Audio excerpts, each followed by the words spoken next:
Hello friends, welcome to Sukaushal. Friends, हमने जो retail management है एचएससी सीईटी में हमारा उसका फर्स्ट जो पार्ट है वो कर लिया है, और जो रिमेनिंग जो सिलेबस है उसको हम आज की इस सेकंड पार्ट में जो है वो कवर करेंगे। तो ये हमारा सिलेबस था जिसका हमने ये जो पोर्शन है ये कर लिया है, और जो ये नेक्स्ट जो पोर्शन है बोल्ड जो ये इसको हम आज की इस वीडियो में कवर करेंगे, जिसमें हम देखेंगे process of retail organization, store management, deciding store layout, energy management, security issue, application of information technology in retailing, और trends in retailing in India, और एफडीआई इन रिटेल। ये सारी चीज़ें जो आज की इस वीडियो में हम कवर करेंगे। तो सबसे पहले हम देखते हैं कि प्रोसेस क्या है रिटेल ऑर्गेनाइजेशन को सेटअप करने की। देखो, रिटेल ऑर्गेनाइजेशन को सेटअप करने के लिए हमें सबसे पहले क्या करना होगा, हमें ये देखना है कि सबसे पहले हमें कौन कौन से टास्क जो हैं इसमें परफॉर्म करने पड़ेंगे। यानी कि हमें ये देखना पड़ेगा रिटेल के एक बिजनेस में क्या क्या काम हो सकते हैं, वो सारे काम वो आइडेंटिफाई करना, उनको डिटरमाइन करना। फिर उन टास्क के बेसिस पे जो है चैनल मेंबर्स कितने होंगे, कस्टमर्स कैसे होंगे, उनका डिवीज़न कैसे करेंगे हम, कि काम तो हमने सारे बांट लिए कि जैसे मटेरियल हैंडलिंग काम करना है हमें, जैसे कि एक बंदा कस्टमर से डील करेगा, एक कैश को मैनेज करेगा, सप्लायर्स के साथ डील करना है, ये सारे काम हमने देख लिए। अब उन काम वो सारे काम थे जो, अब वो हमारे पास मेंबर कितने, उनमें कितने कितने कैसे डिवाइड होंगे, ठीक है। और वो फिर उन वर्क और रिस्पॉन्सिबिलिटी जो हमने है वो डिवाइड की, उनको ग्रुप में करना कि जैसे कि एक ही जैसे मटेरियल हैंडलिंग के अंदर ही बहुत सारे काम थे, ये सारे काम तो हमने इसमें डिवीजन ऑफ टास्क कर लिया कि एक मटेरियल हैंडलिंग है, अब उस मटेरियल हैंडलिंग में क्या क्या काम करना है वो हमने डिवाइड कर लिया। अब वो डिवाइड कर लिया, अब उस मटेरियल हैंडलिंग में जैसे हमें मान लो कि 5 काम करने थे या 4 काम करने थे मान लो, तो अब उनमें से 2 काम जो है वो एक बंदा कर सकता है, तो उनको ग्रुप कर दो काम है जो एक अलग बंदा कर सकता है। तो ऐसे फिर हम ग्रुपिंग करेंगे। पहले क्या करेंगे कि ये देखेंगे काम क्या क्या है, उन काम्स के फिर सब डिवीजन करेंगे उनका कि और क्या क्या उनको उनमें हम टास्क जो हमें जो परफॉर्म करने पड़ेंगे और क्या क्या हो सकते हैं, ठीक है। फिर उनको ग्रुप करके एक बंदे को जैसे उनकी रिस्पॉन्सिबिलिटी सौंपना, जिसको हम बोल सकते हैं कि अलग अलग ग्रुप बना लिए फिर कि हाँ इसके अंदर 5 काम थे तो एक बंदा जो ये 2 काम कर लेगा, एक बंदा जो ये 3 काम कर लेगा रिमेनिंग, ठीक है। तो ऐसे ग्रुपिंग करना, इसी में हम ये भी बोलते हैं कि हम इसमें वो जॉब डिस्क्रिप्शन जो एक होता है जिसको हम ये बोलते हैं कि जॉब में क्या क्या काम होंगे, जॉब को डिस्क्राइब करना हुआ तो ना जॉब डिस्क्रिप्शन, तो वो डिसाइड किया जाता है ये grouping of task into responsibilities में, ठीक है। नेक्स्ट क्लासिफिकेशन ऑफ जॉब, कि अब जो वो ग्रुपिंग की थी उन काम की, उनके अंदर फिर अलग अलग क्या क्लासिफिकेशन होगी ये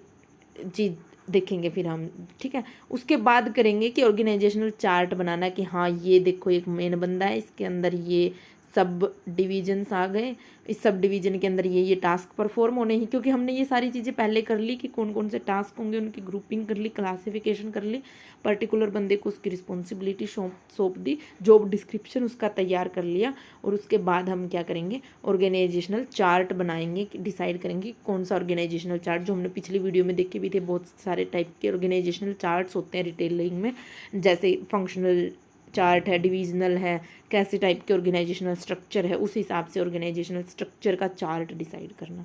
ठीक है। तो ये एक काम होगा पूरा जब वो ऑर्गेनाइजेशन जो एक रिटेल मैनेजमेंट है, रिटेल स्टोर जो है उसको सेटअप करने से रिलेटेड, ठीक है। बस आपको ये, क्योंकि इनकी मैंने डिटेल इसलिए नहीं डाली क्योंकि एग्ज़ाम में आएगा ना तो आपको यही आएंगे कि स्टेप्स में अरेंज करो इनको, तो ऐसी ही चीज़ें, तो इसलिए जो प्रोसेस के आपको स्टेप्स याद रखने ज़रूरी हैं कि पहले हमें अलग अलग टास्क को डिटरमाइन करना है, फिर उनको डिवीज़न करना है, ग्रुपिंग हो रही है तो ग्रुपिंग करो, जॉब डिस्क्रिप्शन तैयार करो, चार्ट बनाओ, ठीक है। अब देखो नेक्स्ट जो है हमारा स्टोर मैनेजमेंट। अब देखो स्टोर जो है वो मैनेज कैसे होगा, एक रिटेल स्टोर में हम मैनेजमेंट कैसे करेंगे, स्टोर मैनेजमेंट एफिशिएंटली मैनेज करना मटेरियल को स्टोर के अंदर, ठीक है। अब वो store management is to receive material, to protect them while storage, और डैमेज से उनको प्रोटेक्ट करना, अनऑथोराइज्ड रिमूवल को कंट्रोल करना, issue of material in right quantities, right time पे, राइट प्लेस पे, तो ये सारी यानी कि मटेरियल हैंडलिंग ही ये लगा लो एक तरह से, एफिशिएंटली मटेरियल हैंडल करना एक स्टोर के अंदर, उसी को हम बोलते हैं स्टोर मैनेजमेंट। तो स्टोर मैनेजमेंट में इसलिए हमारे क्या क्या टास्क आ जाएंगे, देखो रिसीविंग आइटम्स एंड मटेरियल, कि स्टोर में हमें आइटम्स को रिसीव करना है, फिर डिफेक्टिव और डैमेज है तो उनको रिटर्न करना है। Keeping records of incoming and outgoing items, जो भी आइटम्स आ रहे हैं स्टोर में और या जा रहे हैं, उन जो रिटेल स्टोर है, एक दुकान है ये लगा लो रिटेल की अपनी, तो उसके अंदर इनकमिंग और आउटगोइंग आइटम्स कौन से हैं। Maintaining inventory levels to avoid overstocking, और ये अंडर स्टॉकिंग आएगा सर। तो ये इसका मतलब ये इसमें क्या है कि वो ओवर स्टॉक भी ना हो हमारे पास और अंडर स्टॉक भी ना आ जाए, कि सामान जो है उसकी कमी भी ना हो और ज़्यादा बल्क में भी स्टोर में ना पड़ा हो, क्योंकि उसके ऊपर फिर कॉस्ट तो लगती है कि हमारी पूंजी उसमें लगी हुई है, कैपिटल लगी हुई है हमारी। तो इसलिए प्रॉपर इन्वेंट्री का लेवल कि कितना स्टॉक हमें हमारे पास रखना है वो चीज़। तो यानी कि मटेरियल को कैसे मटेरियल रिसीव करना है, उसको डिफेक्टिव को वापस रिटर्न करना है, आइटम्स का रिकॉर्ड रखना, ये सारी चीज़ें जो है स्टोर मैनेजमेंट का पार्ट। तो स्टोर मैनेजमेंट में हम ये सारे फंक्शंस परफॉर्म करते हैं। अब देखो स्टोर मैनेजमेंट है ना, उसमें स्टोर कितने टाइप्स के हो सकते हैं, स्टोर के टाइप्स क्या हो सकते हैं। देखो एक तो होता है सेंट्रलाइज्ड स्टोर और एक होता है डिसेंट्रलाइज्ड स्टोर। देखो सेंट्रलाइज्ड स्टोर में क्या होता है कि एक सिंगल स्टोर होगा पूरी ऑर्गेनाइजेशन के लिए, ठीक है, और उसी से जो है जैसे ये लगा लो कि आपके पास स्टोरेज के लिए एक सिंगल स्पेस होगा ताकि सारे आइटम जो है वहीं पे स्टोर हो सके और वहीं से उनकी हैंडलिंग होगी एक सिंगल स्टोर से, यानी कि ठीक है, उसको हम सेंट्रलाइज्ड स्टोर बोलते हैं। Centralised store ensure better layout and control over store, क्योंकि हमारे पास सिंगल स्टोर होगा तो उसको मैनेज करना आसान होगा, इकोनॉमिकल यूज और लेसर स्टाफ की ज़रूरत होगी हमें, सेविंग जो हमारी स्टोरेज कॉस्ट है वो भी कम आएगी, हैंडलिंग स्टोरेज प्रॉब्लम्स जो है वो भी कम आएंगी, क्योंकि हमारे पास सिंगल एक सेंट्रलाइज स्टोर होगा और वहीं से जो आइटम है वो अलग अलग जगह पे जाएगा, ठीक है। और डिसेंट्रलाइज स्टोर में क्या होगा कि अलग अलग हमें डिपार्टमेंट्स बनाने हैं अब उस स्टोर में भी। सेंट्रलाइज का ये मतलब ना कि एक सिंगल हो गया, और डिसेंट्रलाइज क्या कि अलग अलग हो गए, ठीक है। तो यहाँ से भी हम चीज़ों को मैनेज कर रहे हैं, यहाँ से भी मैनेज कर रहे हैं, जिससे हमारी कॉस्ट ज़्यादा आती है। लेकिन जब हमारे पास जैसे बिजनेस का लेवल जैसे ज़्यादा बड़ा होता है तो वहाँ पे डिसेंट्रलाइज स्टोर का फिर यूज किया जाता है। अब देखो नेक्स्ट जो ये इसके अलावा जो एक तीसरे टाइप की जो हम बोल सकते हैं स्टोर, उसको हम बोलते हैं सेंट्रलाइज स्टोर मैनेजमेंट विद सब स्टोर्स, यानी कि एक सेंट्रलाइज स्टोर होगा लेकिन उसके साथ उसमें उसके कुछ सब स्टोर्स भी होंगे, यानी कि मेन काम तो एक सिंगल जगह पे ही देखेंगे हम, मेन जो हमारे आइटम्स है ये लगा लो वो उस पर ही होंगे, लेकिन उनमें से कुछ आइटम फिर सब स्टोर्स में जाएंगे, सब स्टोर से फिर जो है फाइनल हमारे शॉप में आएंगे ये। तो ऐसे उसमें हम क्या बोलेंगे कि एक सेंट्रलाइज स्टोर है लेकिन सब स्टोर्स भी बने हुए हैं उसके, और उसी को हम इम्पर्स सिस्टम भी बोलते हैं। तो इम्पर्स सिस्टम इसलिए इम्पोर्टेंट कि इम्पर्स सिस्टम क्या होता है, जिसमें एक सेंट्रलाइज स्टोर होता है, all material are held in bulk in centralise store, की बल्क में एक जगह पे रख लिया और फिर उसके सब स्टोर्स बना दिया। अब देखो जैसे मान लो कि एक रिटेल आउटलेट है, वो बहुत सारे 2-3 सिटीज़ में ऑपरेट करता है, जैसे मान लो 5 सिटीज़ में ऑपरेट करता है, ABC, जैसे ये 5 सिटीज़ में ऑपरेट करता है। अब सेंट्रलाइज में तो क्या है कि एक ही इनके लिए स्टोर बना दिया गया है और यहीं से ये स्टोर मतलब वेयर हाउस स्टोर है, तो इसमें से ही सारी चीज़ें जो है वो डील हो रही है, सबके पास जा रही हैं। तो इसलिए अब इन सिटीज़ में जितने भी रिटेल आउटलेट हैं इसके, जैसे इसके अंदर भी मान लो 2 हो सकते हैं आगे, तो इन सब में जो है सारी हैंडलिंग कहाँ से हो रही है, यहाँ से ही हो रही है। ये इसको ऐसे भी मत लिखो, बल्कि जैसे ये मान लो 2 सिटीज़ में ऑपरेट कर रही थी या 3 सिटीज़ में, तो ये एक सेंट्रलाइज स्टोर है यहीं से, और 3 सिटीज़ में भी मान लो 2-2 आगे और आउटलेट खुले हुए हैं, ठीक है। तो सारी चीज़ें जो इन आउटलेट्स में से सामान जाना है वो इस सारा सेंट्रलाइज स्टोर से जाता है, ये 6 जगह से, तो ये सेंट्रलाइज हो गया। और डिसेंट्रलाइज क्या होगा कि सबके अलग अलग बन गए, जैसे इस जो ये जो स्टोर था जैसे, तो इनके लिए अलग से बन गया स्टोर, इस जो ये आइटम्स थे इनके लिए एक अलग से अलग सिटी में उसमें स्टोर बना दिया, इसमें अलग से बना दिया, तो ऐसे होंगे, वो होगा डिसेंट्रलाइज, यानी कि सबके लिए अलग अलग से स्टोर बना दिया हमने। लेकिन इम्पर्स सिस्टम में क्या होगा कि जो आइटम है ना बल्क में वो तो एक जगह पे रहेगा, जैसे ये हम अलग अलग सिटी की भी बात नहीं कर रहे, अगर एक ही सिटी में हमारे बहुत सारी दुकानें हैं, ये लगा लो एक ही सिटी में है, तो वो एक सिटी में भी एक जगह पे तो सारा आइटम स्टोर होगा, और वहाँ से जैसे 2 दुकानें हैं तो वो फिर जैसे मान लो 2 से ज़्यादा दुकानें हैं, 2 में तो फिर हम क्योंकि इसमें सब कैटेगरी भी डिवाइड करनी है ना, तो अब जैसे मान लो कि 4 दुकानें हैं तो फिर यहाँ से 2 और हमने सब स्टोर बना लिए उनके, तो इसमें से आइटम्स फिर यहाँ पे जाएंगे और यहाँ से फिर इन चारों दुकानों पे मैनेज होती रहेगी चीज़ें। तो इम्पोर्ट सिस्टम में क्या होगा कि दोनों का एक कॉम्बिनेशन होता है कि पूरा का पूरा सेंट्रलाइज भी नहीं है, पूरा का पूरा डिसेंट्रलाइज भी नहीं है, यानी कि एक दुकान के लिए एक अलग से स्टोर भी नहीं है। ऐसे है कि हमने पूरा बल्क के लिए एक अलग से सेंट्रलाइज स्टोर बना लिया और फिर उसके सब स्टोर डिवाइड कर दिए कुछ, और फिर उनसे जो है मटेरियल हैंडलिंग होती है, और इसी को हम इम्पोर्ट सिस्टम बोलते हैं। तो ये आपको याद रखना है, इम्पोर्ट सिस्टम क्या है। ये स्टोर से रिलेटेड है कि सेंट्रलाइज स्टोर भी होगा और डिसेंट्रलाइज भी होंगे, उसके सब स्टोर्स भी बनाने हैं। ठीक है, अब देखो नेक्स्ट है store layout planning. Store management में हम स्टोर की लेआउट भी देखेंगे, क्योंकि देखो मूवमेंट जब करनी है मटेरियल की स्टोर में तो वो कैसे मैनेज हो। जैसे कोई भी एक रिटेल स्टोर है, कोई डिपार्टमेंटल स्टोर है, सुपरमार्केट है, मॉल है, कोई भी है, तो उसमें सामान कैसे रखा जाएगा। लेआउट वही होता है कि सामान रखा कैसे जाएगा, उसका उस सामान को रखने की मैनेजमेंट, उसको हम लेआउट बोलते हैं। तो स्टोर की लेआउट प्लानिंग क्या है,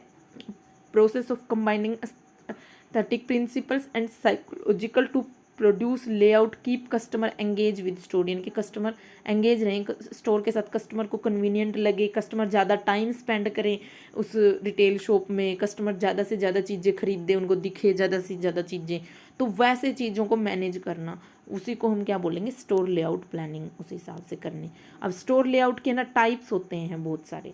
अब उसमें ही जैसे देखो एक ये है type race tracks layout. Race track layout में नाम से ये कि एक रेस का ट्रैक होता है ना, जैसे हमारा, जैसे ये इसमें है भी इस इमेज में, जैसे ये रेस का ट्रैक है, एक सिंगल ट्रैक होता है, ऐसे बीच में एक जगह हो तो उसके बार बार ऐसे ट्रैक बना होता है। तो इस टाइप का जो स्टोर लेआउट डिज़ाइन उसको हम रेस ट्रैक बोलते हैं। अब इसमें क्या होगा कि देखो जैसे ये यहाँ पे अलग अलग आइटम्स यहाँ पे रखे हैं, ये सारे जो ब्लू कलर में है ना, ये आइटम्स रखे हैं, यहाँ पे गुड्स रखे हैं, ठीक है, बीच में भी गुड्स रखे हैं, और कस्टमर जो है वो कहाँ से आएंगे, ऐसे भी कस्टमर्स के आने के लिए बीच में से ऐसे रास्ता है एक पूरा, ठीक है। तो इसको हम बोलते हैं रेस ट्रैक लेआउट डिज़ाइन, जिसमें कस्टमर्स को ज़्यादा कन्फ्यूज़न नहीं होता, वो इजीली ऐसे इसमें मतलब एक सीक्वेंस बन जाती है रेस ट्रैक के जैसे, कि ऐसे ऐसे फ्लो होगा कस्टमर्स का, ठीक है। यहाँ पे जैसे ये चेकआउट्स चेक इन हो सकती है, तो वो सारी चीज़ें कि भाई यहाँ से एंट्री हुई, यहाँ पे जा रहे हैं, तब उनके वो जैसे बिल्स वगैरह चेक करके बाहर जाने देना, तो वो चेकआउट हो गया। तो रेस ट्रैक में क्या होगा, सिंपली आपको ये ध्यान रखना है, रेस ट्रैक का कैसा होता है कि एक जो आइटम्स हैं वो सारे जैसे दीवार की साइड में भी लगे हुए होते हैं और बीच में भी होते हैं, और उनके बीच से फिर कस्टमर्स के जाने की जगह होती है, तो वो होता है हमारा रेस ट्रैक, ठीक है। नेक्स्ट जो है वो एक ये हो सकता है कि ग्रिड लेआउट। देखो ग्रिड लेआउट में क्या होगा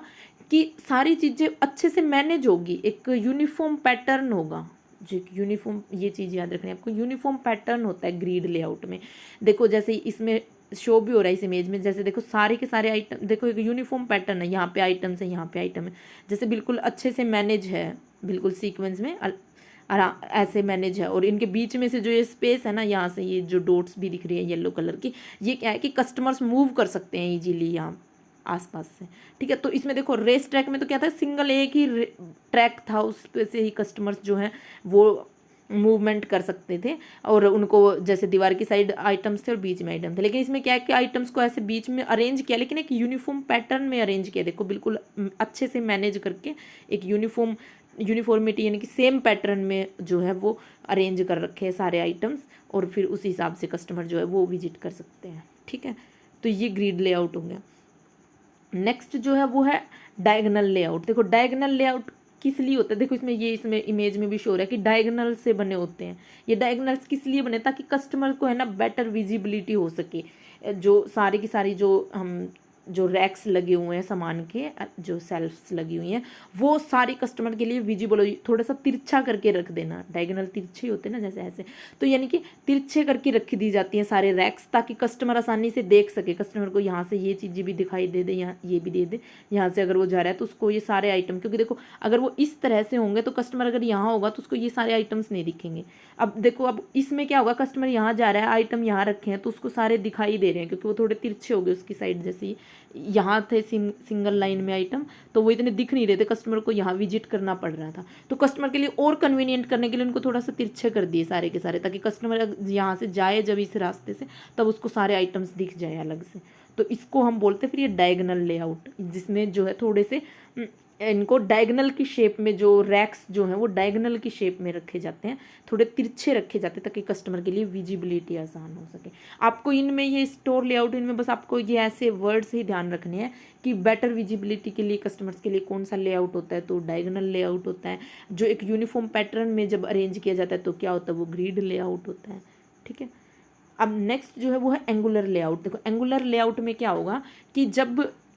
अलग अलग टाइप के प्रोडक्ट्स हैं, जिसमें कुछ बहुत हाई प्रीमियम प्रोडक्ट्स हैं, बहुत इम्पोर्टेंट प्रोडक्ट्स हैं मान लो, और कुछ जो है वो इतने इम्पोर्टेंट नहीं है, तो उनके लिए अलग अलग तरह से मैनेज करना। अब जैसे इसमें है भी इमेज में शो, जैसे देखो बड़े जो ये बड़े बड़े गोले हैं ना, ये तो ये शो कर रहे हैं कि ये प्रीमियम प्रोडक्ट्स जो हैं वो उनके लिए है। ठीक है, तो और जो ज़्यादा इम्पोर्टेंट नहीं है उनके लिए ये छोटे छोटे रैक्स हैं। या ये हो सकता है कि हम ऐसे आइटम है जो थोड़ी जगह में आ सकते हैं, जैसे कि हम ये लगा ले ज्वेलरी की शॉप है, एक बड़ा ये रिटेल डिपार्टमेंटल स्टोर है, ये लगा लो, तो यहाँ पे ज्वेलरी के लिए जो है वो थोड़े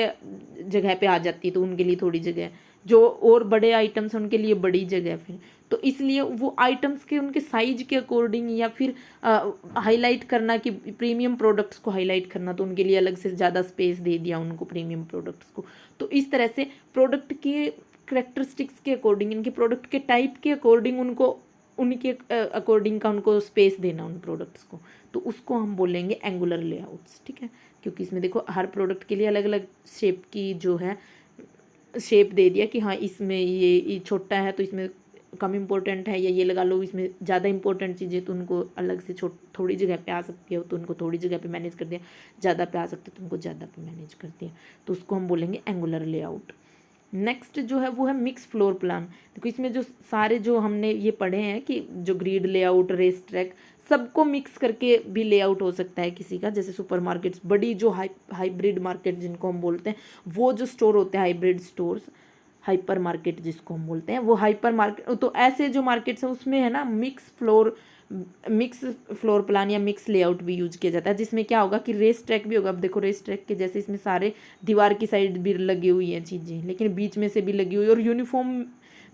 यूनिफॉर्मिटी भी है। देखो ये बीच में है जो ये सारे सेम साइज के जो रैक्स हैं वो हैं। ठीक है, ये प्रोडक्ट रखे हुए यहाँ पे, ये रैक्स है, ये लगा लो, तो यानी कि ये बिल्कुल यूनिफॉर्मिटी भी है इनमें, लेकिन कुछ छोटे हैं कुछ बड़े भी हैं, और दीवार की साइड भी लगे हुए हैं सारे, बीच में से भी रास्ता है जाने का, तो वो रेस ट्रैक भी हो रहा है, ग्रिड भी फॉलो हो रहा है, एंगुलर भी फॉलो हो रहा है, क्योंकि छोटे के लिए मतलब कुछ के लिए थोड़ा छोटे रैक्स है, कुछ के लिए बड़े रैक है कुछ आइटम्स के लिए, तो उस तरह से भी है डिज़ाइन, यूनिफॉर्मिटी भी है इन डिज़ाइंस में। तो वो जब सारा मिक्स पैटर्न यूज किया जाता है उसको हम मिक्स फ्लोर प्लान या फिर मिक्स लेआउट बोलते हैं स्टोर का। तो स्टोर का लेआउट भी बहुत इंपॉर्टेंट है रिटेलिंग में। नेक्स्ट जो है वो है इंफॉर्मेशन टेक्नोलॉजी का यूज़ रिटेलर्स के द्वारा। देखो इंफॉर्मेशन टेक्नोलॉजी हर जगह पे ही यूज़ की जाती है। इंफॉर्मेशन टेक्नोलॉजी का यूज करने का मतलब है जो भी काम कर रहे हैं हम, जो भी एक्टिविटीज़ डन की जा रही हैं उसमें जो है टेक्नोलॉजी का यूज करना कैसे भी करके, तो उसी को हम बोलते हैं इंफॉर्मेशन टेक्नोलॉजी का यूज़ करना। तो वो रिटेलिंग में भी यूज होती है। अब रिटेलिंग में किस किस तरीके से होती है, जैसे कंप्यूटर्स यूज होते हैं, जिसमें कंप्यूटर्स जो सारी क्लैरिकल एक्टिविटीज़ हैं, सैलरीज, वेजेज, ये एम्प्लॉय से रिलेटेड, और सेल्स भी कितनी, एक गुड्स कितने स्टोर हैं, वो सारी उनके लिए अलग से हमें बुक्स ना बना के, वो मतलब मैनुअली हैंडलिंग ना करके, पेपर वर्क ना करके, कंप्यूटर में ही उनकी सबके अलग अलग फाइलें बना दी जाती है कि हाँ इतना आइटम आए हैं, इतने गए हैं, इतने की सेल हुई है, या फिर जो भी रिटेल शॉप में जो भी वर्कर्स काम कर रहे हैं, एम्प्लॉयज़ काम कर रहे हैं, उनकी सैलरी, वेजेज, उनसे रिलेटेड सारी जो क्लैरिकल एक्टिविटीज़ हैं वो कंप्यूटर्स के थ्रू परफॉर्म की जाती है। तो इंफॉर्मेशन टेक्नोलॉजी का यूज है कंप्यूटर्स का यूज करना रिटेलिंग में। नेक्स्ट है बायोमेट्रिक सिस्टम। देखो बायोमेट्रिक सिस्टम में जैसे कि जो भी एम्प्लॉयज़ काम कर रहे हैं एक रिटेल स्टोर में, उन एम्प्लॉयज़ के अटेंडेंस के लिए बायोमेट्रिक सिस्टम का यूज करना, या फिर जैसे बायोमेट्रिक सिस्टम वैसे एम्प्लॉयज़ के लिए ही मेनली है कि ताकि जो है वो, या फिर जो पंचिंग मशीन्स का यूज किया जाता है कार्ड सिस्टम के थ्रू, तो वो सारी चीज़ें जो है वो बायोमेट्रिक सिस्टम्स का यूज किया जाए। बायोमेट्रिक सिस्टम क्या है, एक इंफॉर्मेशन टेक्नोलॉजी का ही एक यूज है, टेक्नोलॉजी का ही एक यूज है आर्टिफिशियल इंटेलिजेंस का। आर्टिफिशियल इंटेलिजेंस तो हम इसको नहीं बोल सकते, टेक्नोलॉजी बोलेंगे। इंफॉर्मेशन टेक्नोलॉजी बायोमेट्रिक सिस्टम जो है उसका यूज किया जाता है रिटेल शॉप्स में, रिटेल स्टोर्स में। नेक्स्ट है बार कोड टेक्नोलॉजी। अब बार कोड टेक्नोलॉजी प्रोडक्ट के बारे में पूरी डिटेल होती है। अब सब प्रोडक्ट्स पे बार कोड लगा दिए जाते हैं, तो वो जब स्कैन करते हैं बिलिंग के टाइम पे तो सारी डिटेल उसमें आ जाती है कि इतने की क्वांटिटी, इतने इतने आइटम है। तो वो बार कोड टेक्नोलॉजी का भी यूज किया जाता है रिटेलिंग में। Next database management system. देखो डेटाबेस मैनेजमेंट सिस्टम क्या होता है, जिसमें सारी डिटेल होती है कंप्यूटर में ही, हम कंप्यूटर की फाइल में ही हम डेटा बनाते हैं। डेटाबेस क्या होता है कि सारे डेटा को स्टोर करके रखना, उसको हम डेटाबेस मैनेजमेंट बोलते हैं। जैसे कि लाइब्रेरीज में होता है DBMS बोलते हैं हम इसको, डेटाबेस मैनेजमेंट सिस्टम। जैसे लाइब्रेरीज में होता है कि हाँ ये बुक्स हैं, अब स्टोर में ये हैं, जब वो जाएगी लाइब्रेरी से बाहर एक भी बुक तो उसकी एंट्री होके जाएगी, तो उस डेटाबेस में जो लाइब्रेरी का डेटाबेस है कंप्यूटर में, जो फाइल्स जो सेव है, जो पूरा डेटाबेस है जो एक उन बुक्स का, उसमें उसकी एग्जिट हो जाएगी, जैसे वो साइन आउट होगी कि भाई गई है वो अब लाइब्रेरी से बाहर, जब वो आएगी तब उसकी एंट्री होगी, तो उस डेटाबेस में ये शो हो जाएगा कि हाँ ये आइटम्स हैं अब हमारे पास अवेलेबल। तो वो रिटेलिंग में भी अब लाइब्रेरी अगर वो जैसे गवर्नमेंट, जैसे हमारे इंस्टीट्यूशंस में लाइब्रेरी है, चलो तब वो रिटेलिंग का हिस्सा नहीं है, लेकिन वैसे प्राइवेट लाइब्रेरी है तो वो रिटेलिंग का ही पार्ट है, क्योंकि वो भी तो बुक्स सेल कर रहे हैं, ये लगा लो एक तरह से आप। तो वो तो ऐसी जगह पे या फिर कुछ और आइटम्स के लिए भी डेटाबेस का यूज किया जा सकता है कि हाँ ये आइटम्स आए हैं, जो सर्विस सेक्टर है मेनली उसमें डेटाबेस मैनेजमेंट सिस्टम का यूज किया जाता है कि एक पूरा सिस्टम होता है जिसमें हमारा डेटा सेव होता है, और उसमें से जो भी एंट्री या एग्जिट होती है मटेरियल की वो उसमें कर दी जाती है। तो वो ऑटोमेटिकली जो है हमें इस टाइम मतलब वो हमें चेंज नहीं करना पड़ता बार बार, हमें ये नहीं देखना पड़ता जैसे ये लगा लो कि हमें गिनना पड़े, हमें ये देखना पड़े कि कितना हमारे पास कौन कौन से आइटम हमारे पास अवेलेबल है। वो डेटाबेस मैनेज करके दे देता है हमें कि हाँ अब हमारे पास ये गया है, ये आया है, तो उसी टाइम पे उसकी एंट्री हो जाती है जब भी वो आइटम बाहर जाता है अंदर आता है। ठीक है, जिसका सबसे बेस्ट एग्जाम्पल यही है कि लाइब्रेरीज़ में होता है, जब बुक्स जाती हैं तो उनके एग्जिट की एंट्री होती आती हैं, तो एंट्री हो जाती है तो पता चल जाता है कि ये पर्टिकुलर बुक है जो है इसकी कितनी क्वांटिटीज़ हैं लाइब्रेरी में अवेलेबल, कितनी नहीं है, तो वो सारा पता चल जाता है। और किसके पास वो बुक है ये चीज़ भी पता चल जाती है, क्योंकि उसमें सारा रिकॉर्ड होता है। Next electronic systems. देखो अब क्योंकि रिटेल है वहाँ पे बहुत सारे सिक्योरिटी का भी इशू रहता है कि जैसे चोरी वगैरह का डर रहता है, क्योंकि कस्टमर्स भी विजिट करते हैं उसमें, तो कस्टमर्स भी चोरी कर सकते हैं, कोई आउटसाइडर भी चोरी कर सकता है जो कस्टमर ना हो वैसे भी, और एम्प्लॉयज़ भी कर सकते हैं। तो ऐसे केस में इलेक्ट्रॉनिक सिक्योरिटी सिस्टम्स इस्टेब्लिश होते हैं, CCTV कैमराज वगैरह होते हैं, तो वो भी एक इंफॉर्मेशन टेक्नोलॉजी का ही यूज है कि एक रिटेल में जो रिटेल मैनेजमेंट है उसमें रिटेलिंग में किस किस तरह से जो है इंफॉर्मेशन टेक्नोलॉजी काम आती है। तो कंप्यूटर्स के through biometric system, bar code technology, database management, electronic technology, और भी बहुत सारे टाइप्स की हो सकती हैं जो हमने इसमें इंक्लूड किए वो ये हैं। ठीक है, इम्पोर्टेंट्स कुछ। नेक्स्ट जो है वो क्या क्या प्रॉब्लम्स जो है एक रिटेलर फेस करता है वो है सिक्योरिटी इश्यूज़, या ये लगा लो सिक्योरिटी इश्यूज़ क्या रहते हैं एक रिटेलिंग में। देखो सिक्योरिटी इशू ये तो सारे रहते हैं कि मटेरियल हैंडलिंग कैसे होगी, उसके डैमेज वगैरह, ये इश्यूज़ तो रहते हैं। उसके अलावा जो इसमें हम देखते हैं वो ये कि थेफ्ट का जो इशू है मेन जो रिटेलिंग में होता है, क्योंकि वहाँ पे बहुत सारे लोग डील करते हैं, कस्टमर्स आते हैं। अब कस्टमर्स को हम ये भी नहीं बोल सकते, अब वो कितने भी जैसे कस्टमर्स आए, बहुत सारे कस्टमर्स आ गए एक साथ, तो हम ये भी नहीं हो सकता कि हम कस्टमर्स को आना बंद कर दें या उनके ऊपर रिस्ट्रिक्शंस हो, क्योंकि वहाँ पे पब्लिक डीलिंग होती है मेनली। तो वहाँ पे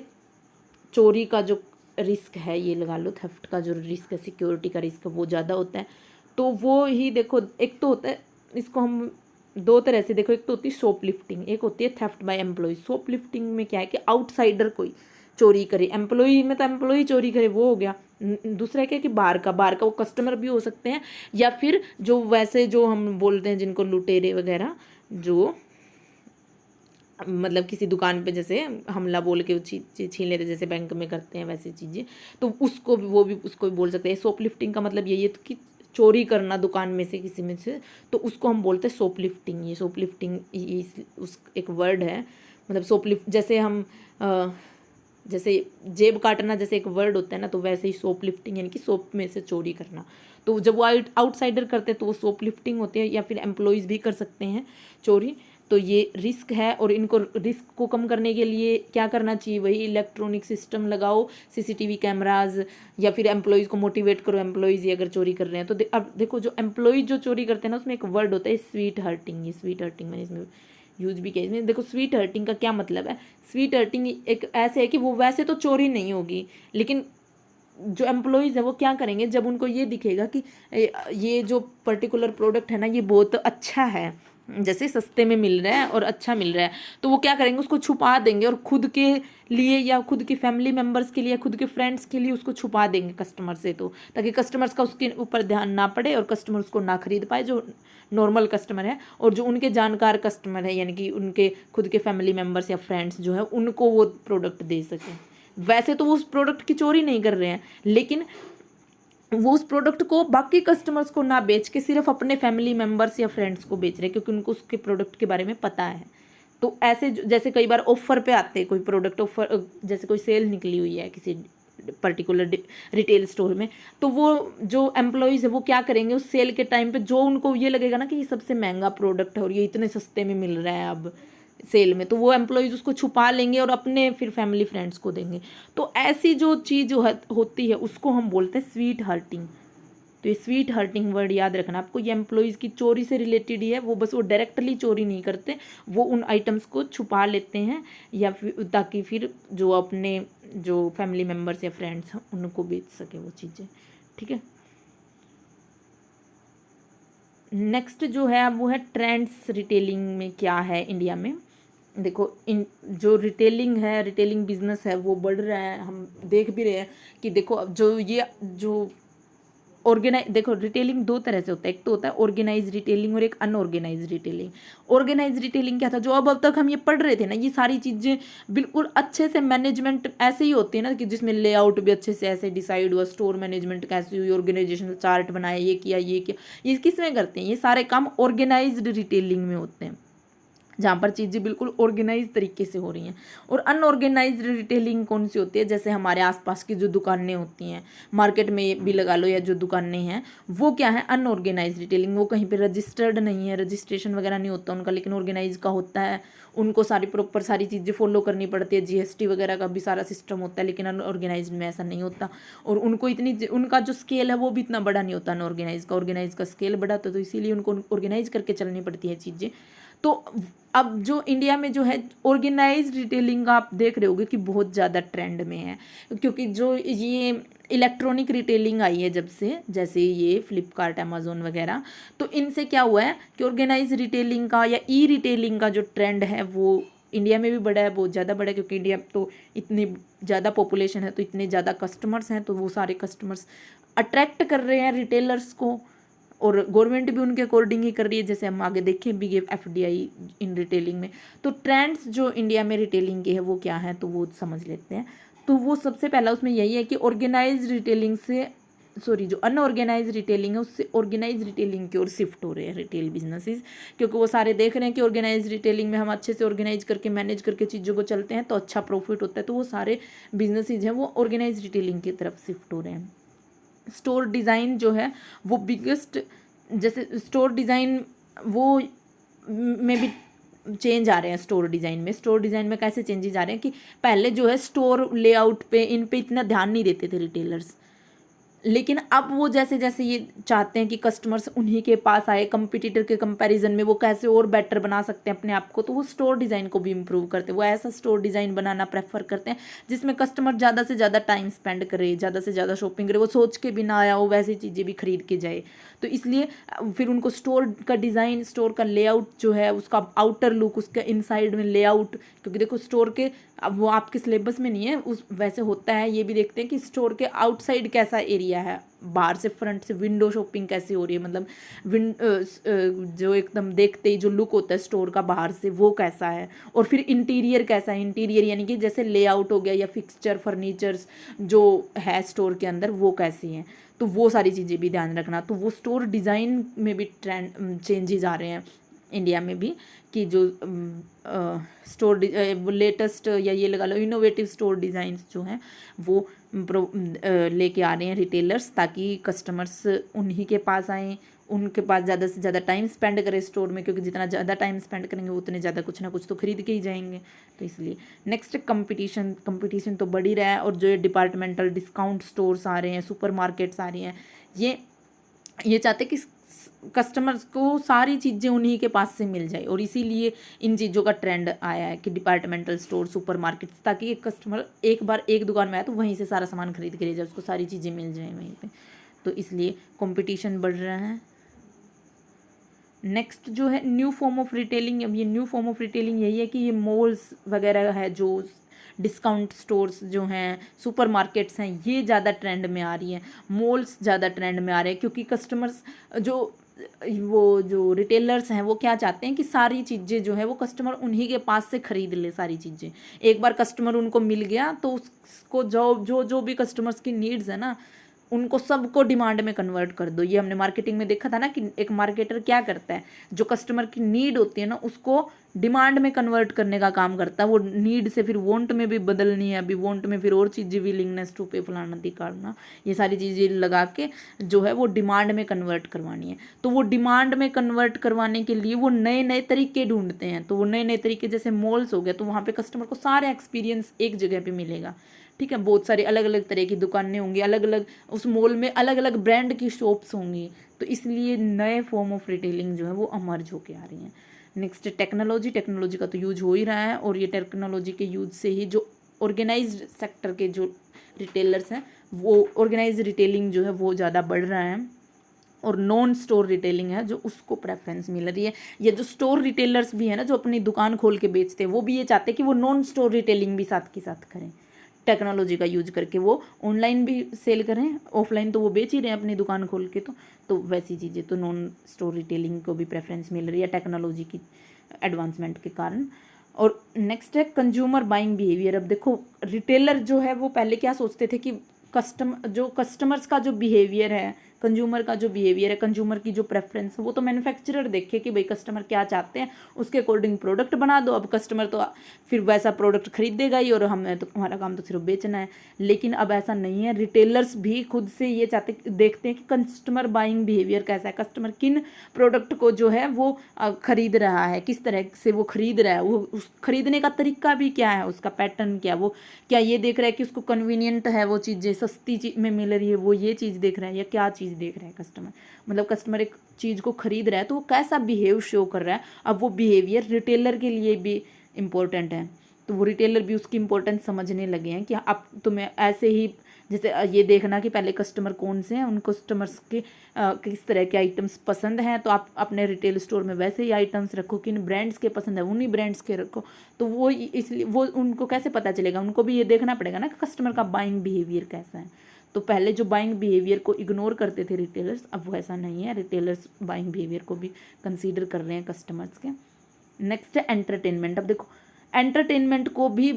शॉपिंग के साथ जोड़ना, यानी कि जो बाकी चीज़ों की जैसे प्रोडक्ट्स की शॉपिंग है, फिजिकल गुड्स की, उनके साथ साथ एंटरटेनमेंट एक सर्विस है, ये लगा लो। तो इसको भी जोड़ के, तो इसीलिए इसी कंसेप्ट पे जो है काम करते हैं मॉल्स, क्योंकि वो मॉल्स में क्या देते हैं कि वो ये देखते हैं कि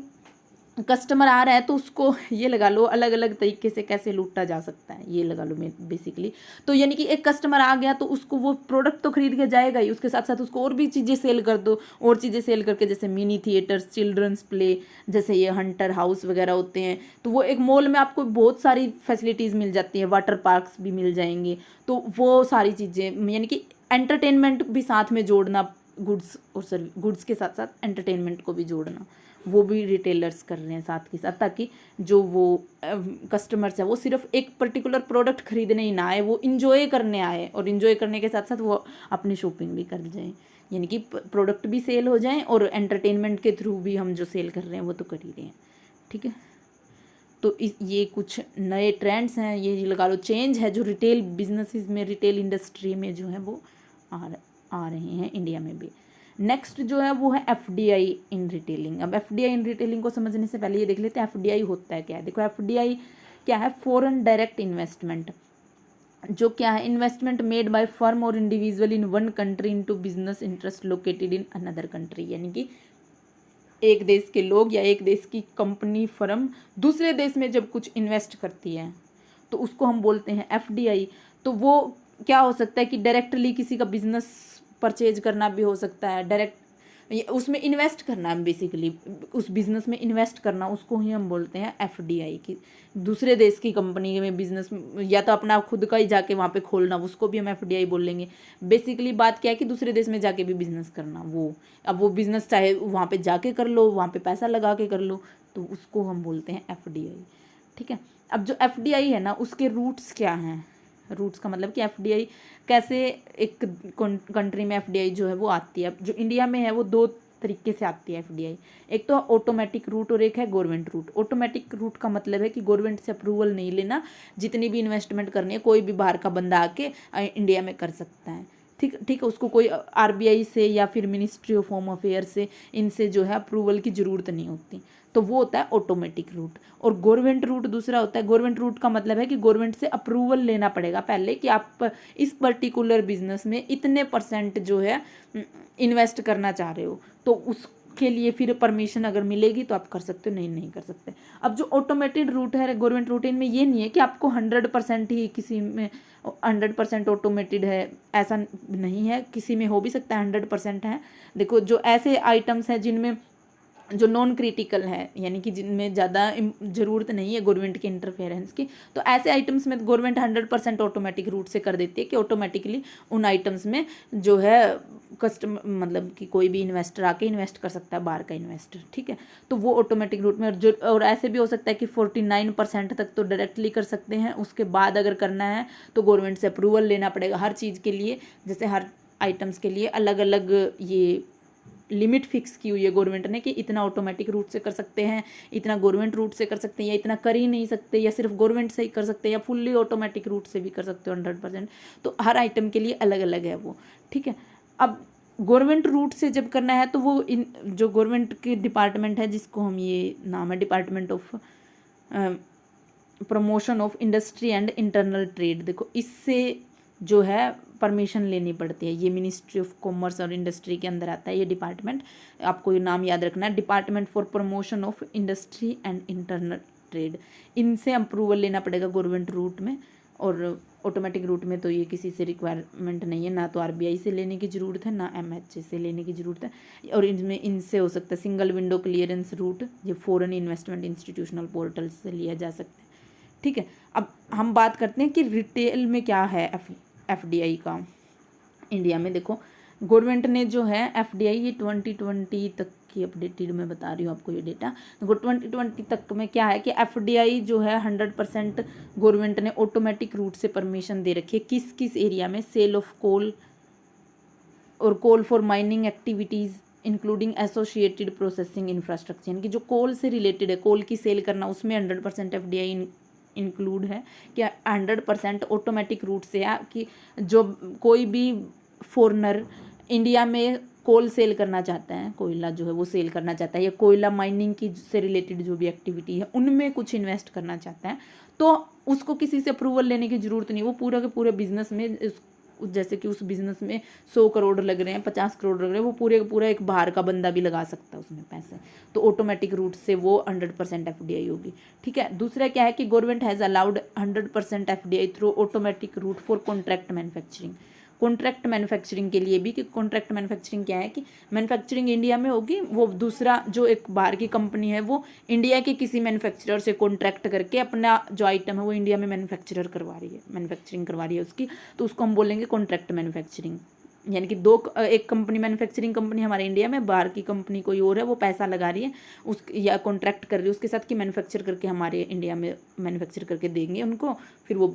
सेल कर सकते हैं। तो ऐसे जो कॉन्ट्रैक्ट मैन्युफैक्चरिंग का जो बिजनेस है उसमें भी 100% एफडीआई अलाउड कर रखी है। ये सारी गवर्नमेंट ने क्यों कर रखी है इनमें 100% एफडीआई ये मैन्युफैक्चरिंग में, जैसे ताकि मेक इन इंडिया इनिशिएटिव जो है उसको ज़्यादा से ज़्यादा प्रमोट किया जाए। क्योंकि मेक इन इंडिया, वो इंडिया में आके मैन्युफैक्चर करेंगे, अगर उनके ऊपर रिस्ट्रिक्शन लगा दिया एफडीआई की, वो बाहर के लोग यानी कि उनके साथ कॉन्ट्रैक्ट ही नहीं करेंगे हमारे मैन्युफैक्चरर के साथ, फिर उनको अप्रूवल लेना पड़ेगा, रिस्ट्रिक्शंस होगी उनके ऊपर, इसलिए वो ऑटोमेटिक रूट से कर रखी है। और दूसरा जो एक इसमें मैं इंपॉर्टेंट चीज़ें जो स्किप हो गई डालनी, वो ये है कि जो सिंगल ब्रांड रिटेल स्टोर्स हैं, सिंगल ब्रांड रिटेल स्टोर, इसमें भी गवर्नमेंट ने अभी 2022 में ही 100% जो है एफडीआई जो है ऑटोमेटिक रूट से अलाउड कर दिया है। किसमें? सिंगल ब्रांड रिटेल स्टोर्स में। सिर्फ सिंगल ब्रांड रिटेल स्टोर्स कौन से होते हैं? जैसे जो सिर्फ ऐसा रिटेल स्टोर जो सिर्फ एक सिंगल ब्रांड को, जैसे हम ये बोल सकते हैं प्यूमा के जो रिटेल स्टोर्स हैं, ठीक है, तो वो सिंगल एक ही ब्रांड के आइटम्स को सेल करते हैं, तो उनमें 100% गवर्नमेंट ने जो है वो एफडीआई अलाउड कर दिया है। और इसीलिए आप देख भी रहे होगे कि इतने सारे फॉरेन ब्रांड्स के आउटलेट्स जो हैं आपकी सिटी में भी खुल रहे होंगे। आपने ऑब्जर्व भी की होगी ये चीज़ें कि ज़्यादा से ज़्यादा खुल रहे, जैसे ट्रेंड्स हो गया, तो वो सिंगल ब्रांड, ट्रेंड्स तो शायद इसमें नहीं आएगा। जैसे ये और भी होते हैं, जैसे रेड टेप, ये जो ब्रांड्स हैं इनके क्या है, सिंगल ब्रांड के एक स्टोर होगा, रिटेल स्टोर, वहाँ पे सिर्फ उसी ब्रांड से रिलेटेड आइटम्स मिलेंगे आपको, ठीक है। तो उनके लिए जो है गवर्नमेंट ने 100% एफडीआई जो है वो अलाउड कर रखी है, ठीक है। तो ये चीज़ आपको ध्यान रखनी है, अपने नोट्स में नोट कर लेना ये कि सिंगल ब्रांड जो रिटेल स्टोर्स हैं उनके लिए भी 100% एफडीआई अलाउड है, ठीक है। अब आज की इस वीडियो से रिलेटेड एक क्वेश्चन है, ये क्या है कि स्वीट हियरिंग क्या है, स्वीट हियरिंग किससे रिलेटेड है, तो वो चीज़ देखनी है आपको, किस जो हमने आज की वीडियो में की है उसी में से है, कमेंट में आपको इसका आंसर देना है, ठीक है। तो यही थी आज की क्लास, मिलते हैं नेक्स्ट वीडियो में।